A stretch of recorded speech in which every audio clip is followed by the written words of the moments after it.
The mining ship Pioneer drifted through the asteroid belt of System X-47. Captain Tom Walker stood on the bridge, watching his crew scan for valuable minerals. They were humans from Earth far from home just trying to make a living in space. "Captain, we're picking up something strange," said Lisa, the ship's scanner operator. Her fingers moved quickly over the controls. "It's not an asteroid." "It's moving." Tom frowned and walked over to her station. On the screen, he saw several large objects heading their way. They were ships, but not like any human ships he had ever seen. These vessels looked organic, like they were grown rather than built. Dark purple flesh covered their hulls and long tentacles stretched out from their sides. "Send a greeting message," Tom ordered. "All frequencies." Before Lisa could finish, the alien ships opened fire. Green plasma bolts slammed into the Pioneer shields. The ship shook violently. "Shields at 60%, shouted Mike from the engineering station. The view screen flickered to life. A creature appeared that made everyone on the bridge step back. It stood 8 feet tall, covered in thick scales that looked like armor. Its head resembled a mix between a shark and a spider, with multiple eyes arranged in rows. When it opened its mouth, 3 rows of teeth gleamed. "Humans," the creature spoke, its voice like grinding metal. "We are the Krath. We are the apex predators of this galaxy. We have hunted and consumed 1,000 species. You will be prey number 1001. Tom stood straighter. He had read about the Krath in intelligence reports. They were known across the galaxy as the most dangerous species alive. They hunted other intelligent life for sport and food. No one had ever survived an encounter with them. "This is Captain Walker of the human vessel Pioneer," Tom said calmly. "We don't want trouble. We're just miners." The Krath commander made a sound that might have been laughter. "Miners, prey always makes excuses. We have destroyed warrior races. We have eaten the strongest beings in the galaxy. You soft pink creatures will be easy meat." The transmission cut off. More plasma bolts hit the ship. "Return fire," Tom ordered. The Pioneer's laser cannons came to life. Red beams cut through space, hitting the Krath ships. To everyone's surprise, the beams barely scratched the organic hulls. "Their ships are healing," Lisa exclaimed. "The damage is repairing itself." Tom's mind raced. The Krath ships were getting closer. Their tentacles reached out, trying to grab the Pioneer. If those tentacles caught them, it would be over. "Mike, can you overload our mining laser?" Tom asked. "That's crazy, Captain. It could destroy us." "Do it!" Mike's hands flew over his console. The mining laser, designed to cut through the hardest asteroids, began to glow brighter. The power readings climbed into the red zone. "Fire!" Tom shouted. A massive yellow beam erupted from the Pioneer. It was 10 times more powerful than normal. The beam struck the lead Krath ship and punched straight through it. The organic vessel split in half, its insides freezing instantly in the cold of space. The other Krath ships stopped their advance. On the view screen, the Krath commander appeared again. This time, its many eyes showed something new. Surprise. "Impossible," it growled. "No prey has ever destroyed a Krath vessel." "We're not prey," Tom said firmly. "We're humans. And we have a saying on Earth, don't poke the bear." The Krath commander tilted its head. "Bear? What is bear?" "It's an Earth animal. Looks fluffy and cute. But if you threaten it or its cubs, it will tear you apart. That's what humans are like. We might look soft and weak to you, but threaten us and you'll see what we're really made of." "You got lucky," the Krath commander snarled. "We will return with the entire fleet. You will learn what it means to face the galaxy's apex predators." The remaining Krath ships turned and fled into hyperspace. Tom turned to his crew. They all looked shaken but proud. "Send a message to Earth Command," he said.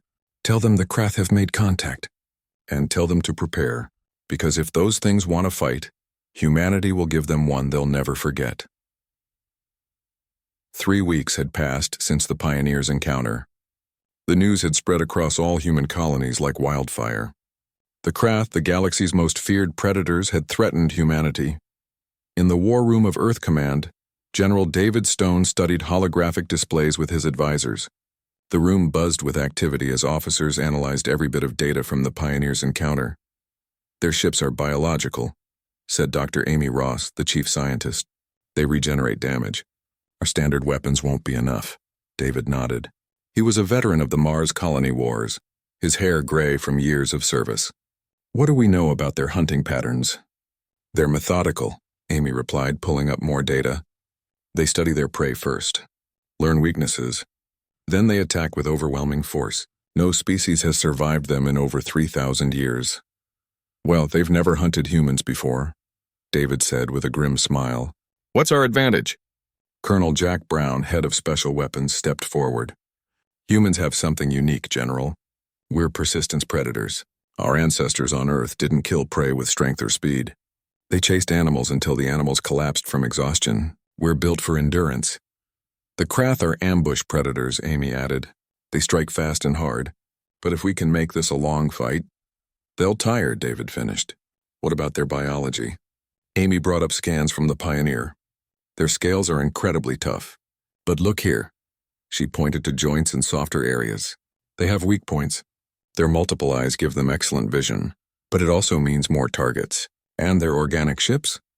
That regeneration requires energy. A lot of energy. So we wear them down, David said. Make them waste energy regenerating. Then strike when they're weak. There's more, Jack said. Humans have another advantage. We're the only species that weaponized splitting atoms. Nuclear weapons are banned by galactic law, but the Krath already declared war. David stood and looked at the star map. Hundreds of human colonies spread across the galaxy. Billions of lives at stake. Send word to all colonies, he ordered. Activate the Fortress Protocol. Every human ship gets upgraded with new weapons. And dust off Project Hellfire. Sir, Project Hellfire was discontinued as too dangerous, an aide said nervously.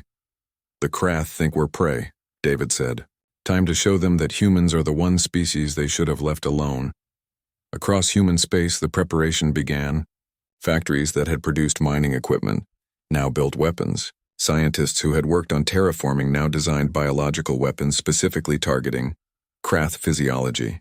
Every human from Earth to the farthest colony contributed to the war effort. On Mars, the shipyards worked day and night. The new battleships weren't pretty like the Krath vessels. They were angular armored blocks bristling with weapons, humans built for function, not form. Captain Lisa Park stood on the bridge of humanity's newest warship, the Revenge. She had been chosen to lead the first strike fleet. Around her, 99 other warships prepared for hyperspace jump. All ships report ready, her communication officer announced. Lisa looked at the tactical display. Intelligence had located a Krath hunting pack preparing to attack a peaceful species called the Vel. The Krath expected easy prey. They would find something else entirely. Send message to all ships, Lisa commanded. The Krath have hunted the galaxy for thousands of years. Today the hunters become the hunted. Today they learn why humans are different. She paused, then added, Our ancestors survived ice ages, predators, diseases, and wars. We didn't get to the stars by being weak. We got here by being too stubborn to die. The Krath want to add us to their list of conquered species. They're about to learn that humans don't go on anyone's list. The fleet jumped into hyperspace as one. In the void between stars, 100 human warships raced toward their first real battle with the galaxy's apex predators. Back on Earth, David watched the fleet disappear from his screens. He turned to his staff. Stage 1 initiated. Prepare Stage 2.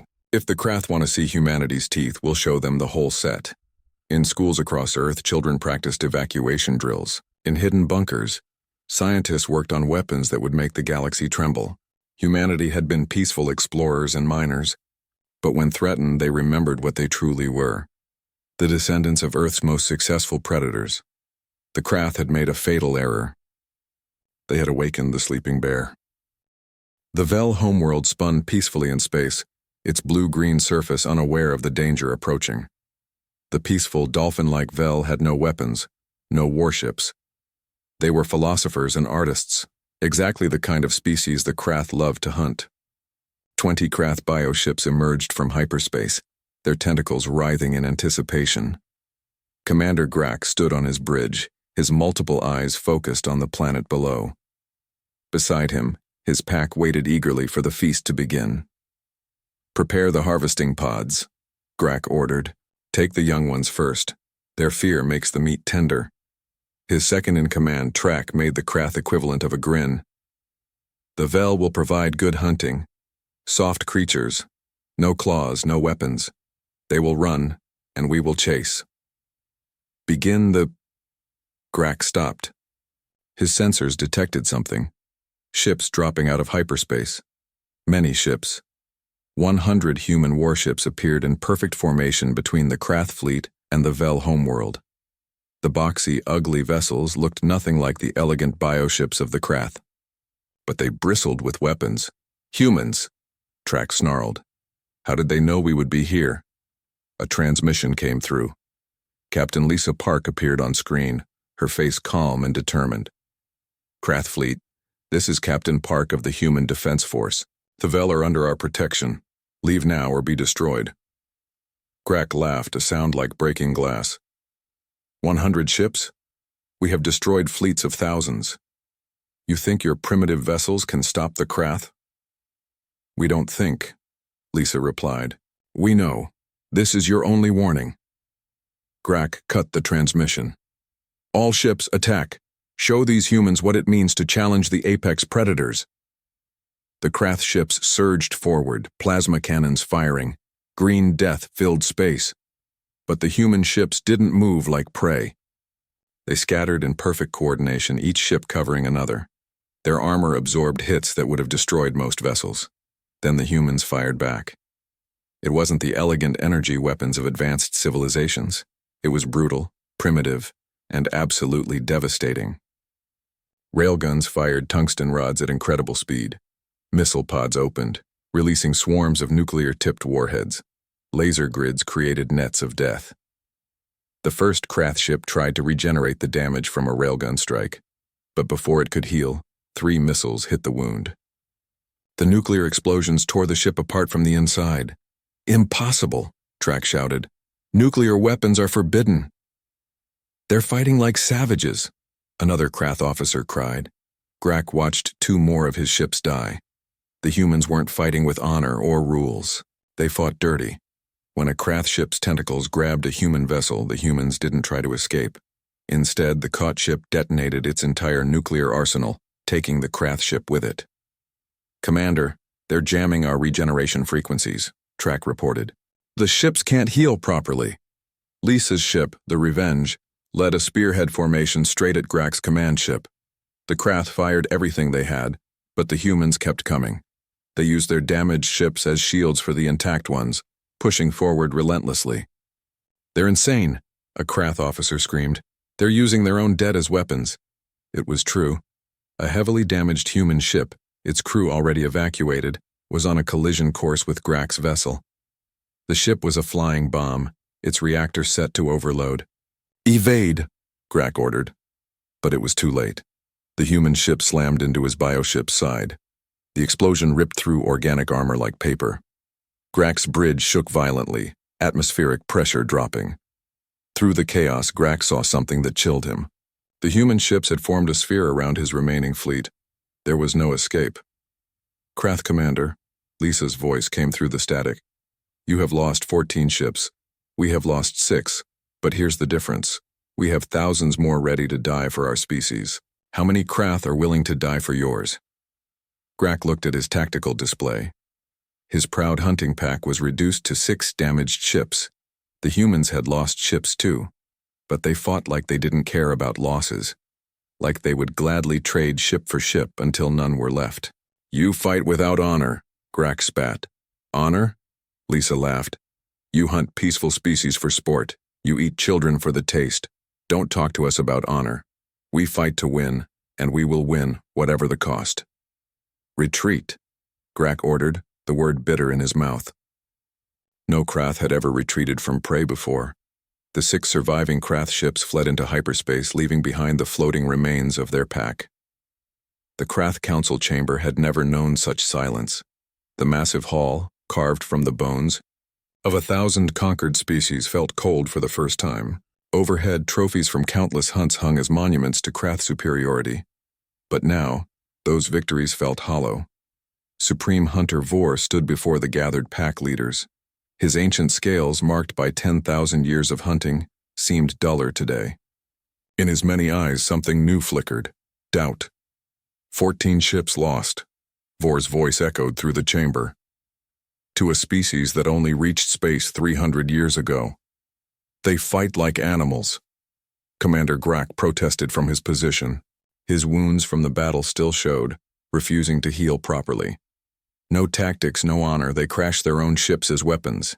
And they won, Vor stated simply. The council erupted in angry voices. Pack leaders who had never known defeat struggled to understand what had happened. "Silence," Vor commanded. The room obeyed. "Show them, Grak." Grak activated the holographic display. The battle played out for all to see. The council watched human ships use tactics they had never encountered. When surrounded, humans didn't surrender. They attacked harder. When wounded, they didn't retreat. They became weapons themselves. "See how they move," Vor pointed out. "Not like prey fleeing, not even like predators hunting. They fight like something else. Something that doesn't care if it dies, as long as the enemy dies too." Elder Krev, oldest of the pack leaders, leaned forward. "In our entire history, we have never seen this. Even the warrior races of the Andromeda sector fought to survive. These humans, they fight to destroy." "There's more," Grak said reluctantly. He showed intelligence reports gathered from across the galaxy. Human colonies are turning into fortresses. They're building weapons that violate every civilized rule of war. Chemical weapons, biological weapons, something they call antimatter bombs. "Surely the Galactic Council will stop them," a younger pack leader said. Vor laughed bitterly. "The Council? The humans sent them a message. They said any species that sides with the Krath will be considered an enemy. The Council is terrified. They remember what humans did to themselves in their own world wars." "What do you mean?" someone asked. Vor pulled up historical data about Earth. Before reaching space, humans fought wars that killed millions of their own kind. They poisoned their own air to kill enemies. They split atoms to destroy entire cities. They created diseases as weapons. And this was against their own species. The chamber fell silent again as the implications sank in.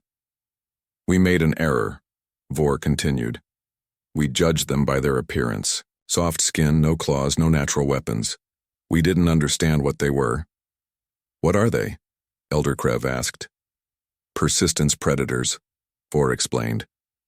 On their world, they hunted by following prey for days, never stopping, never tiring, until the prey collapsed. Their bodies are built for endurance, not speed. Their minds are built for patience, not quick kills. He showed more data. But that's not the worst part. Humans are social predators. They pack bond with anything, their pets, their machines, even their enemies sometimes. And when you threaten their pack, the display showed human history. Wars fought over single murdered individuals, entire civilizations destroyed for revenge, generations spending their whole lives planning retaliation for ancient wrongs. They don't just fight to eat or conquer, Vor said quietly. They fight for ideas, for revenge, for their pack, and they never ever forget. Commander Grak stood. "Supreme Hunter, what do you suggest? We cannot show weakness. The galaxy watches." Before Vor could answer, alarms screamed through the chamber. The main display showed hundreds of contacts dropping out of hyperspace near the Krath homeworld. 500 human ships appeared in perfect formation. But these weren't warships. They were cargo vessels, each one broadcasting the same message on all frequencies. Captain Park's face appeared on every screen. "People of Krath Prime, this is Captain Park of the Human Defense Force. Those cargo ships contain a gift. Each one holds 20 tons of antimatter. If detonated, they will turn your star into a supernova. Your entire system will be destroyed in minutes." The council erupted in panic, but Park continued. "But humans are not monsters. We are not you. So we offer a choice. End your hunting of intelligent species. Sign a treaty. Live in peace. Or die in fire. You have 1 hour to decide." The transmission ended. Vor looked at his council, seeing fear in eyes that had never known it.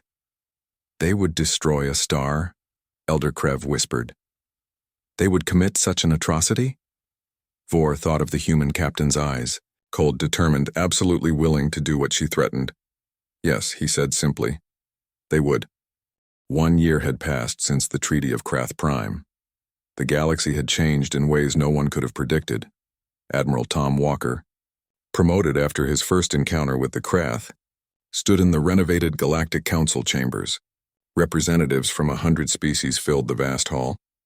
But now there was a new addition, armed human guards at every entrance. "The quarterly report on Krath compliance," Tom announced, reading from his tablet. All hunting of intelligent species has ceased. Their bioships have been converted to cargo vessels. Their warrior packs now work as protectors for the species they once hunted. The Vel ambassador, a graceful aquatic being, floated in her water-filled sphere. We confirm. The Krath have honored the treaty. They now guard our trade routes. Tom nodded and looked across the chamber to where Commander Grak stood with other Krath representatives. The once proud predator looked different now. Humbled, perhaps, but also curious. The humans have changed us, Grak had told Tom in a private meeting. We spent so long being the hunters we forgot that evolution never stops. There is always a bigger predator. You were that predator. But Tom had shaken his head. That's where you're wrong. We're not predators. We're something worse. We're survivors. Now, in the council chamber, other species were speaking. The insectoid hive queens, the crystalline shapers, the energy-based luminous, all had stories of human intervention. When pirates attacked our colony, the shaper ambassador chimed, his crystalline form ringing like bells. The humans came, not for conquest but to help. They asked for nothing in return. But they were so violent with the Krath, a newer member species commented. How can the same species be both protector and destroyer? Dr. Amy Ross, now Earth's chief diplomatic scientist, stood to answer. Because humans are not one thing. We are contradiction. We can love with infinite compassion and hate with unlimited fury. We choose which based on how we are treated. She pulled up a display showing human ships across the galaxy. See these vessels? Half are medical ships bringing aid to developing worlds. Half are warships ensuring no species becomes the next Krath. This is humanity, the hand that helps and the fist that strikes. Supreme Hunter Vor, allowed to attend under heavy guard, raised a clawed hand to speak. May I share something? The chamber grew tense. Tom nodded permission. For millennia, the Krath believed strength meant domination. Vor said slowly, the strong eat the weak. This was nature's law. But humans showed us something different. They showed us that true strength is choosing not to destroy when you have the power to do so. He looked at the antimatter bombs still orbiting Krath Prime, now permanent reminders of human mercy. They could have destroyed us. Instead, they gave us a chance to change. No conquered species ever did that for their conqueror. Because we weren't conquered, Grak added quietly. We were educated. A young human diplomat named Ben stood up. There's an old Earth story about a lion and a mouse. The mouse saves the lion, proving that even the small can help the mighty. But humans wrote another version. In ours, the mouse has a nuclear weapon and explains to the lion why eating mice would be inadvisable. Nervous laughter rippled through the chamber. The council moved to new business. Trade agreements, colony rights, exploration zones. But everything had changed. Every negotiation, every conflict, every decision was now made with the knowledge that humans were watching. The humans have become the galaxy's police, the luminous representative observed, their energy form flickering thoughtfully. Is this good? Ask the 12 species saved from extinction this year, Tom replied. Ask the colonies that no longer fear raiders. Ask the Krath who discovered they could be more than killers. As the meeting concluded, Tom walked to the observation deck. Earth hung in space, blue and white and beautiful. Ships from 100 species came and went peacefully. Amy joined him. Do you think we did the right thing? We survived, Tom said. And we helped others survive. The Krath thought we were prey. The galaxy thought we were weak. Now they know better. And if someone else threatens us? Tom smiled grimly. Then they'll learn the same lesson. Humans are nice until we're not. We're peaceful until we can't be. We're prey to no one. In the darkness of space, human ships patrolled, not as conquerors, but as guardians. The galaxy had learned a valuable lesson. Humans would share the stars with anyone who came in peace, but those who came for war would find that the soft, pink creatures from Earth were the deadliest things among the stars. The fiercest beasts had met humans, and they had been given a choice, evolve or die. They chose to evolve.